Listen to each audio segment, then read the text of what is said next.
A Jovem Pan fala da Fundação Fernando Henrique Cardoso, aqui do coração do centro de São Paulo, ao lado da Vera Magalhães, do professor Marco Antônio Villa, para entrevistar o ex-presidente da República, Fernando Henrique Cardoso, que gentilmente nos recebe. Presidente, bom dia, muito obrigado pela gentileza. Bom dia, um prazer recebê-los. Se as perguntas forem fáceis. Fazia tempo que você não falava com a Jovem Pan, né? Bom, eu falo com muita gente, mas eu não tenho tempo mais, é muita coisa, né? Eu tenho que guardar os anos que me restam de vida. Eu tenho 86 anos, eu tenho que me preservar para escrever, ler e também pela família, né? Claro. Presidente, como o senhor faz a leitura desse Brasil? Não sei como ex-presidente ou como sociólogo, um ex-presidente ser condenado em segunda instância. Que leitura o senhor faz desse Brasil? Primeiro, é difícil separar a minha condição de ex-presidente sociólogo como pessoa, né? A gente vai formando opinião. É claro que para o país é ruim, né? Não é o primeiro que sofre algum processo, possivelmente nesta amplitude sim, mas já houve outros, e é sempre desagradável, porque fica registrado na história que o presidente da República, mesmo que venha a ser absolvido, foi acusado de algumas coisas que foram aceitas. Então, não é bom para o país. Mas vai fazer o quê? A lei é a lei. Vera. O senhor diz a lei é a lei, mas o PT, os petistas, têm batido na tecla de que uma eleição sem o Lula seria uma fraude. Eu queria saber como o senhor vê essa afirmação na vigência do Estado Democrático de Direito e se o PSDB não deveria ser firme na defesa das instituições e da justiça e dizer que o que houve foi um processo legal, legítimo. Bom, você se lembra que quando houve o impeachment da presidente Dilma, qual era a tese difundida, aliás, pelo mundo todo, pelo PT? De que era um golpe. Bom, não era. É tão golpe quanto seria então um golpe o impeachment do presidente Collor. Seguiu todos os preceitos da lei, etc., da vigência do Estado Democrático de Direito. Bom, houve muito barulho e tal. Como eu viajo bastante, tive que responder em vários lugares. Então, agora no Brasil houve um golpe, não sei o quê. Não houve golpe, não aconteceu nada. O vice-presidente assumiu e o tempo passou, não é? Então, eu acho que, uma vez que se obedeça aos critérios da lei, tem que defender a lei, entendeu? A Constituição e a lei. Eu não sei o que eu não falo pelo PSDB. Eu fui presidente da República, sou o presidente de honra do PSDB, mas eu não sei, no dia a dia, não estou tomando partidos lá dentro do PSDB, opinião, nada disso. É claro que todos, não é o PSDB. Os brasileiros têm que se interessar por preservar a ideia de que aqui vige a democracia. Então, essa tentativa de você, de antemão, desqualificar, se fulano de tal não for para presidente, como candidato, é fraude.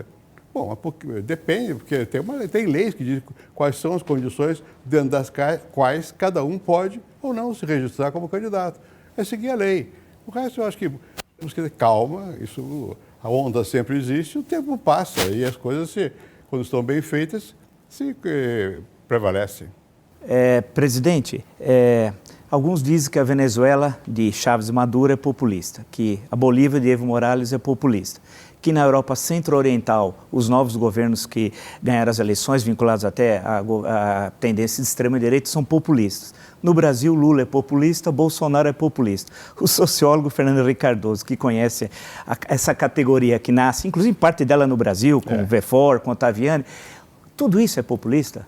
Veja, é um conceito vago, né? Você mencionou aí dois cientistas políticos brasileiros, o Vefor e o Ottaviani. Naquela época se discutia muito a questão do populismo. O que era então? Então era por causa da Argentina, o Perón, basicamente, e no Brasil alguns consideravam o Getúlio como populista, não era muito claro, e houve muito debate a respeito. Em geral, a caracterização era feita da seguinte maneira: é populista um regime no qual o chefe do Estado, o que assume o comando, apela às massas e passa por cima das estruturas partidárias, não depende de um partido.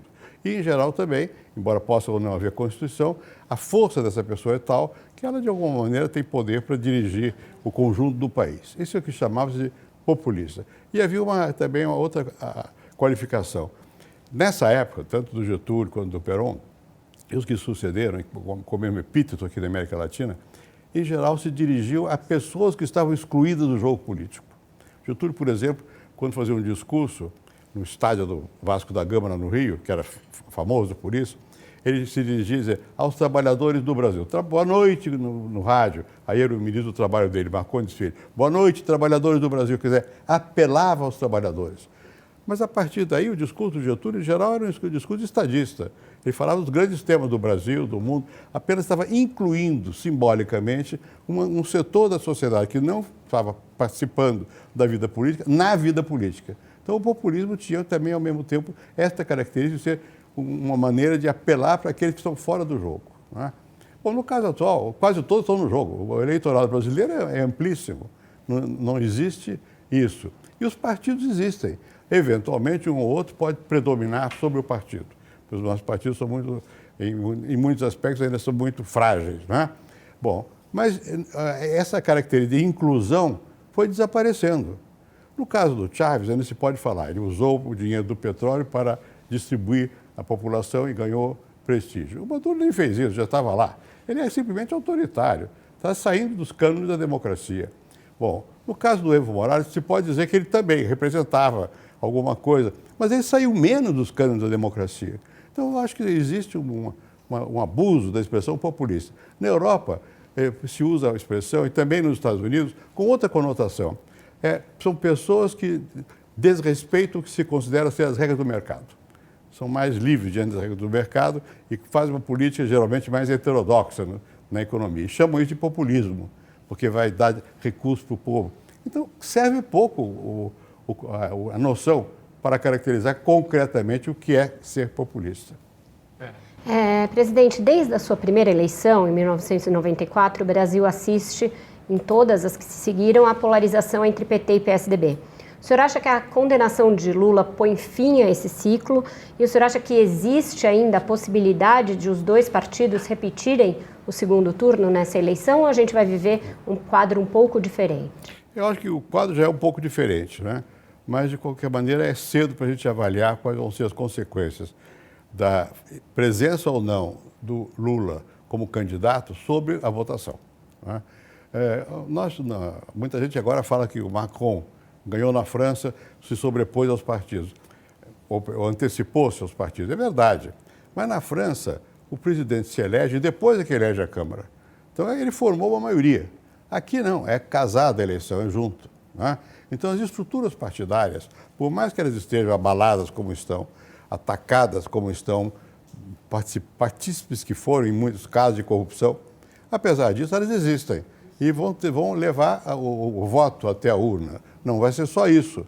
Então, é cedo para saber como isso vai prevalecer. Os dados têm mostrado, no caso do PT, que houve uma perda enorme de controle municipal. O PT hoje controla menos de 300 prefeituras, 200 e tantas, né? Houve um aumento do PSDB e o PMDB manteve a sua participação. Por que eu me refiro ao controle municipal? Porque na Câmara Federal, o fator decisivo são a votação que as pessoas carregam dos municípios. E os prefeitos têm um certo peso nisso, e a estrutura partidária também. Ora, tanto o PT quanto o PSDB, variavelmente, segundo a região do país, são partidos organizados, que vão ter presença nessa votação. É difícil imaginar como é que vai ser a composição do Congresso hoje. Eu sou cético quanto a grandes renovações pela razão que disse, porque essas estruturas estão presentes. Mais fácil é a renovação do majoritário, o que cria uma tremenda dificuldade do que nós temos no Brasil. Você se elege com voto majoritário e se encontra com um Congresso que é muito dividido em vários partidos. Provavelmente, agora, nessa eleição, por causa de tudo que nós vimos e pela falta de presença do presidente Lula, é possível que se diversifique. Mas tanto o PT quanto o PSDB vão ter presença eleitoral. Eu não sei ainda quem é que vai ser realmente candidato. Primeiro, quem vai ser candidato? Esse que vai ser candidato, ou esses que serão candidatos, terão força suficiente para arrastar votos nos partidos também ou não? É muito cedo, por enquanto é especulação. Presidente, alguns pré-candidatos dizem que preferem derrotar Lula nas urnas do que ver o ex-presidente preso ou até mesmo impedido simplesmente de disputar pela lei da ficha limpa. Se o senhor fosse candidato, o senhor preferia concorrer com ele nas urnas ou que ele fosse impedido? Sendo candidato ou não candidato, para o Brasil é melhor, teria sido melhor que pudesse concorrer, mas tem a lei. Ele foi condenado em segunda instância. Pela lei da ficha limpa, não pode. Ou você obedece à lei ou você quebra a Constituição, né? Então, é claro que Idealmente, era melhor que fosse candidato, perdesse, ganhasse, e que não tivesse passado por esse processo, mas passou pelo processo. Aí tem que obedecer à lei, à Constituição. Eu não sei como é que eles vão poder registrar, porque a lei da ficha limpa não é a mesma coisa que essa outra discussão sobre se o condenado é inocente até terminar o processo todo, passar em julgado, como diz a Constituição. Isso é uma coisa. A presunção de inocência, pode discutir, é ou não é? O tribunal mudou a interpretação e autorizou prender no segunda votação, ou melhor, nos tribunais regionais. Por quê? Porque daí para diante não se discute mais a materialidade do fato. Você só discute questões jurídicas. Então, há uma escusa para aprovar essa decisão. Mas vamos supor que o Supremo Tribunal mude essa interpretação. Não é bom estar mudando, vamos supor que mude a interpretação. Ainda assim, a lei da ficha limpa está aí. Ela não altera. E a lei da ficha limpa não diz respeito a se a pessoa foi inocente ou não. Não tem condições de elegibilidade.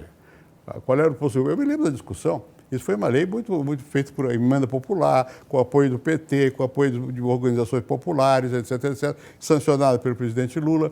E a discussão era exatamente essa. Como o nosso processo jurídico permite uma série de alterações posteriores, porque apela-se para instâncias acima, era barrar aqueles que iam ser candidatos. Porque depois de eleito, se for eleito por acaso, susta o processo e dá um sentimento de injustiça. Foi por isso que se aprovou a lei da ficha limpa. A razão era quase, digamos assim, político-moral. Não tem nada a ver com a questão de presunção de inocência. Quer dizer, olha, você, apesar de que mais adiante venha a ser considerado inocente, nesse momento não pode ser candidato, porque você infringiu 2 vezes, o tribunal considera que você é culpado, e basta. É isso. Presidente, o PSDB, quando nasceu, recebeu a denominação de social-democracia, lá no final dos anos 80, né? No final dos trabalhos da Constituinte e tal. Muitos dos membros fundadores, acho que não tinham uma tradição social-democrata de pensamento. Então, eu gostaria de saber do senhor o seguinte: se já no nascimento muitos dos membros fundadores não eram sociais-democratas no sentido europeu, de lá para cá, nesses 30 anos, é possível dizer que o PSDB é um partido social-democrata? Veja, você falou em sentido europeu. Sim. Em sentido europeu nunca foi. Quando nós criamos o PSDB, eu fui dos primeiros a querer ter um outro partido para fazer uma diferença com o MDB, etc, etc. Qual era a discussão? Muitos de nós, eu e o Montoro, por exemplo, não queríamos esse nome. Por esta razão, digo, olha, um partido social-democrata é alguma coisa que tem a ver com a realidade europeia. É um partido que se forma a partir dos sindicatos, como o Labour Party, né, na Inglaterra, ou o SDP na Alemanha, ou mesmo o Partido Socialista Francês. Aqui não. Quer dizer, no PSDB, desde o início, não tinha. Se originou aonde? No Congresso. Foi em função de uma emenda da lei que permitia a formação de partidos, desde que houvesse um certo número de parlamentares que se juntassem para fazer o partido. Nós discutimos muito, e a razão pela qual existe o tucano como figura que representa o totem do PSDB foi uma invenção do Montoro, que era governador de São Paulo. E o Montoro era bastante ligado no mundo internacional à democracia cristã, que brigava com a social-democracia, né, na Alemanha. Bom, então eu não tinha esse mesmo problema, porque eu venho de outra tradição, mas eu tinha de sociólogo, não dá, aqui é outra coisa. Então ele inventou, pediu para pessoas de propaganda, mineiros de Minas Gerais, organizarem um símbolo que foi o tucano, que era uma coisa brasileira, porque aí, em vez de você se referir à social-democracia, ia se referir aos tucanos, como de fato acabou acontecendo. Então é isso, não existe uma correspondência entre a nossa estrutura partidária e o que aconteceu na Europa. É outro processo, né? Mas hoje os nomes são nomes. Quantos partidos chamados social-democratas nós temos? O PSDB, o PTB, o PDT, agora o PT, todos acabaram tendo essa apelação que tem pouco sentido prático.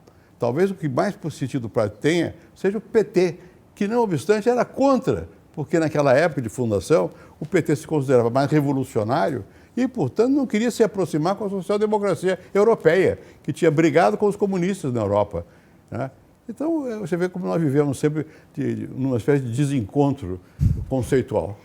E esse desencontro conceitual me leva a perguntar, presidente, se o PSDB tem força para oferecer algo ao país num futuro, digamos, pós-PT, num futuro em que o PT deixa de ter aí uma prevalência que teve de 3, 4 governos e passa uma situação bastante complicada sem o Lula. Não tem ninguém que seja capaz de replicar a votação que o Lula tem. O PSDB precisa do seu antípoda para ter um sentido, uma razão de ser, ou ele tem uma vida própria, tem um projeto próprio para apresentar ao país? Eu não tenho muita certeza. Por quê? Porque as coisas estão mudando com muita rapidez no mundo, não é só no Brasil. E as estruturas políticas, as ideologias são mais lentas na mudança. Vou exemplificar de uma maneira mais... Eu vou publicar um livro agora, que é sobre esse tema, lá por abril ou maio, que é sobre o que está acontecendo, a meu ver. E não, eu e dois colegas meus também estamos preparando esse livro. O que está acontecendo? É que você tem uma nova sociedade já em marcha.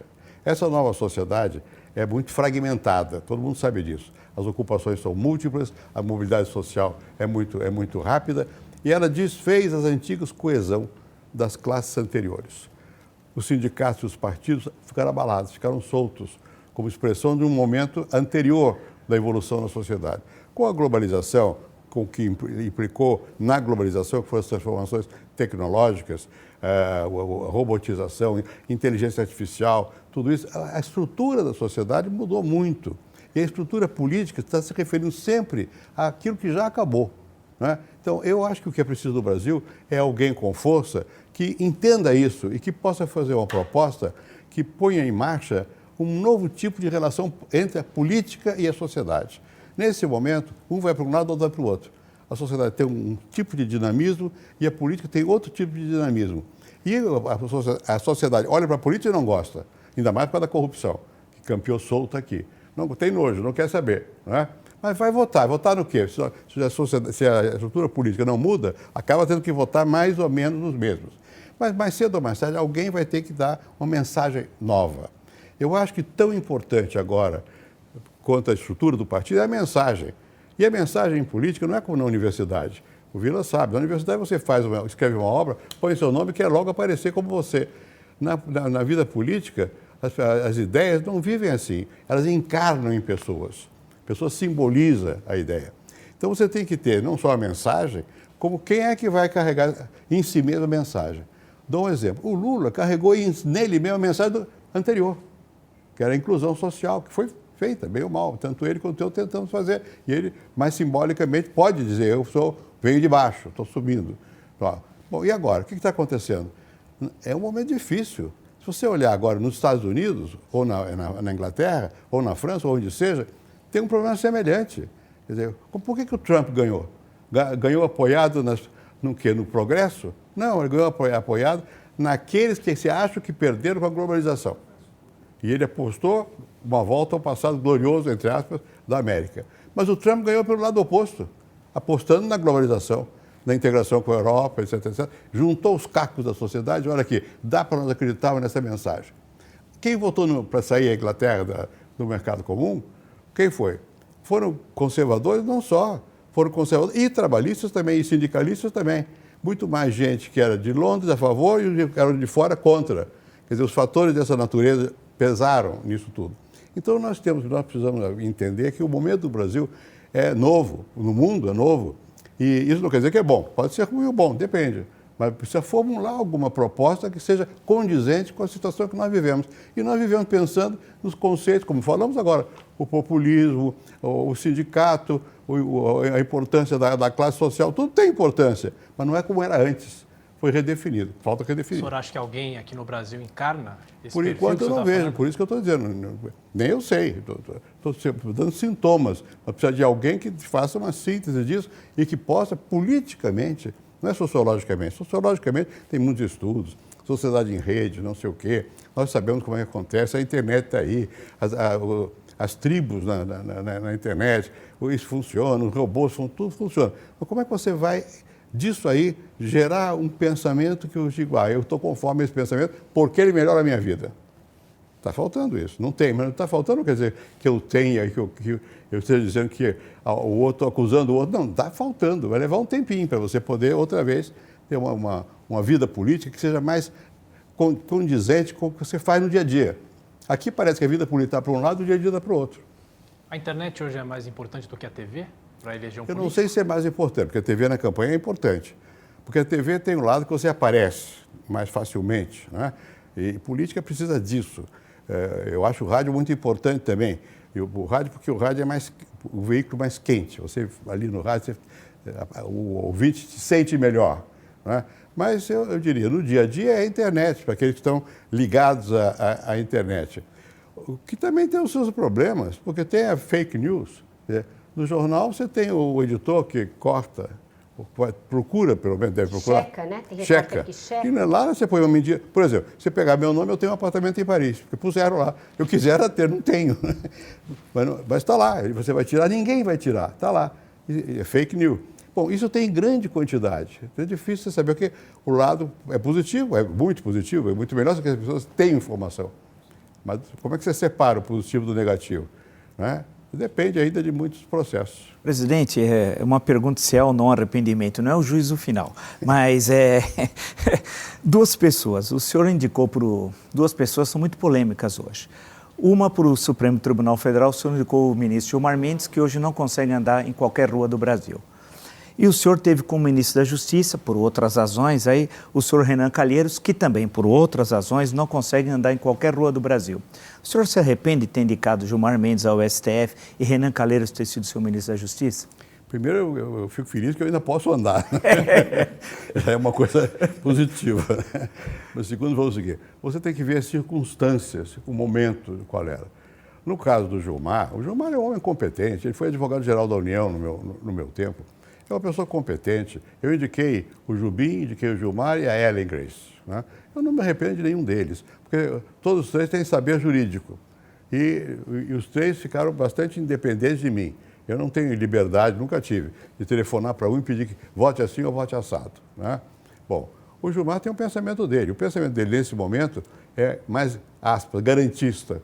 Quer dizer, ele vai pela regra da lei, então libera pessoas porque não cumpriu o tribunal ao julgar não seguiu tal requisito e tal. Isso produz, no momento que nós vivemos, que é um momento de ódio entre vários setores da sociedade, ele pode ser odiado por alguns e amado por outros, né?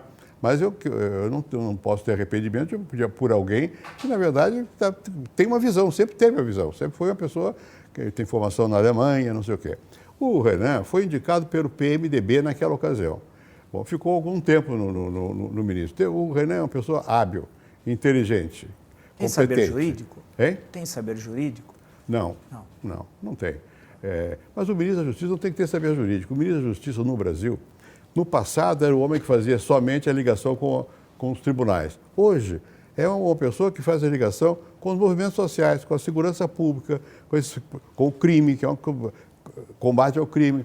Bom, mas não foi por isso. Na verdade, para ser franco, a indicação foi por imposição partidária. Agora, o Renan, eu me lembro que o Renan estava na Espanha uma vez, e falando, ele era uma pessoa capaz, ele foi presidente do Senado várias vezes. Por quê? Porque é incapaz? Não, porque é capaz. Não quer dizer que eu esteja de acordo com ele. Em muitas coisas não estou. Mas eu não creio que a gente possa julgar ex post, que depois que passou o fato, eu me arrependo. Eu me arrependo de muitas coisas, certamente. Mas tem que ver nas condições por que foi a decisão. No caso do Gilmar, foi decisão técnica, porque ele era competente. E no caso do Renan, foi política, porque o governo precisa de ter apoio dos partidos também. Então não adianta me arrepender ou não me arrepender. Já está feito. Presidente, voltando um pouquinho a quem pode ser a pessoa a encarnar esse novo e esse vetor de mudança a ponto de chamar a sociedade para um novo momento do Brasil. O candidato do seu partido, isso já está praticamente consagrado, é o governador Geraldo Alckmin. Nota-se no senhor, em outros líderes tucanos, uma certa falta de entusiasmo com a candidatura Alckmin. Por outro lado, há notícias de que o senhor estaria conversando, analisando, por exemplo, uma alternativa Luciano Huck ou outros. Eu queria saber, o senhor conversa para além da candidatura Alckmin e o senhor acha que o governador Geraldo Alckmin é capaz de ser essa pessoa que vai encarnar o novo? Vamos lá, vamos com a franqueza que me é normal. O novo ainda não existe. Eu disse que nem eu sou capaz de se organizar de uma maneira... Então, eu não posso pedir que os políticos, neste momento, saibam exatamente o que é o novo. Agora, eles todos têm história, né? Todos fizeram alguma coisa. Quando o governador Geraldo Alckmin foi eleito presidente do PSDB, eu fui a favor. Eu sabia das consequências. Por que eu fui a favor? Porque eu achava e acho que dada a situação do Brasil, dada a história de vida do governador Geraldo Alckmin, ele tem algumas qualidades que permitem que ele assuma a liderança do partido. Quais são essas qualidades? Primeiro, ele é um homem experimentado politicamente. Se você não é experimentado politicamente e entra numa campanha eleitoral, vem pedra em cima de você, que você não conhece o tamanho da pedra. No caso de um político como Geraldo, já se sabe. Ele passou por vários testes. Segundo, ele é um homem simples, muito simples como pessoa. Eu acho que nós precisamos no Brasil um pouco mais de simplicidade. Os políticos ficaram com essa coisa de gastança, de corrupção, de não sei o quê, ficaram de segurança, e anda para cá, porque cercado de gente, e não é bom. Acho que o Geraldo Alckmin é uma pessoa que tem essa capacidade. Terceiro, você me perguntou sobre a televisão. Ele fala pausado e claramente na televisão. E quarto, ele olha o cofre. Você olha São Paulo, não está arrebentado, porque ele é austero na questão da gestão pública. Eu acho que é o momento do Brasil, está precisando de um relaxing, alguma coisa mais assim, meu Deus, tanta confusão, vamos calmar. Geraldo acalma o Brasil. Bom, pode ser ele ganhar? Vamos ver. Eu espero, vamos ver. Um novo. Frequentemente eu vejo a referência a que eu estaria lançando o Luciano Huck. Eu gosto do Luciano Huck. Eu sou amigo dele, da família dele, do irmão dele, da mãe dele, do padrasto dele, etc. E gosto dele. Acho que para o Brasil seria até bom que houvesse alguém, não sei o que ele vai fazer, porque ele trabalha na Globo, ele tem compromissos, ele não tem partido, ele vai ter que ter partido. Eu acho que seria bom ter mais opções. Não quer dizer que eu esteja apoiando. Eu, por enquanto, pelo menos até hoje, desde que eu criei o PSDB, eu nunca saí do PSDB. Porque eu acho que os partidos são importantes. E as pessoas que não têm partido, depois para governar, tem muita dificuldade. Porque chega lá, tem que ter apoios, tem dificuldade. Então, dito isto, eu acho que o Luciano, se ele se dispuser a ser candidato, é um candidato. Vamos ver o que ele vai dizer. Do Geraldo se sabe, que ele provavelmente já disse, vai continuar dizendo. Luciano, por enquanto, não se sabe. De repente, pode ser. Que se ele tem boas intenções. Não sei por que partido ele viria. Falam que era o PPS. Tudo bem, mas o PPS não tem estrutura. Então, como é que vai ser? Então, eu acho que o Brasil está num momento em que você precisa ter um pouco mais de certeza, buscar apoios mais sólidos para construir um futuro. Então, essa é a minha posição. Eu apoiei o Geraldo para ser presidente do partido. Acho que, nesse momento, o PSDB vai tê-lo como candidato e acho que é um candidato competitivo. Vai ser, vamos ver, porque é o que eu disse há pouco, os partidos vão continuar existindo, mas a mensagem é muito importante. Como é que vai ser isso? Não sei ainda. O que se fala muito é de falta de carisma. O senhor, como sociólogo, em algum momento encontrou a definição ideal de carisma? O Weber dá a definição de carisma, né? Mas não vamos falar de sociologuês aqui. Mas veja o seguinte, quando eu fui candidato, o que diziam de mim? É um professor. Mas esse aí sabe falar melhor francês que português, não sabe falar com pessoas simples. Bom, tudo era ilusão, porque eu fui pesquisador, meus primeiros trabalhos são sobre negro, vivia em favela, conheci Umbanda, Candomblé, não sei o quê, nunca falei difícil na vida, sempre dei aula, mas sempre tive muitos alunos, sempre gostava, porque eu não falo de uma maneira complicada, e não obstante havia o clichê, que era uma maneira de você afastar-me do jogo político, né? Bom, ganhei do Lula, 2 vezes no primeiro turno, tudo bem. E nunca tive carisma nesse sentido, não sou um líder carismático, nem quero ser. Muito bem, e ganhei a eleição. Eu não sei se o Brasil precisa de um líder carismático. Eu acho que precisa de alguém com mais responsabilidade perante o país, que tenha noção do que está fazendo, perante o mundo, que entenda o jogo e que ajude a construir algumas instituições mais condizentes com a sociedade atual. Então, eu acho que esse negócio de carisma, quando diz, Geraldo não tem, é porque querem tirá-lo do jogo. Quem é que tem? Tirante o Bolsonaro, por acaso, tem carisma? O que é carisma? É falar que é. Aliás, ele falou que queria me fuzilar uma vez. Isso é bom? Para mim não é, né? O senhor não achou nada carismático. Eu não sei se era carismático, nunca vi carismático nenhum, não é? Então eu acho que isso é muito relativo.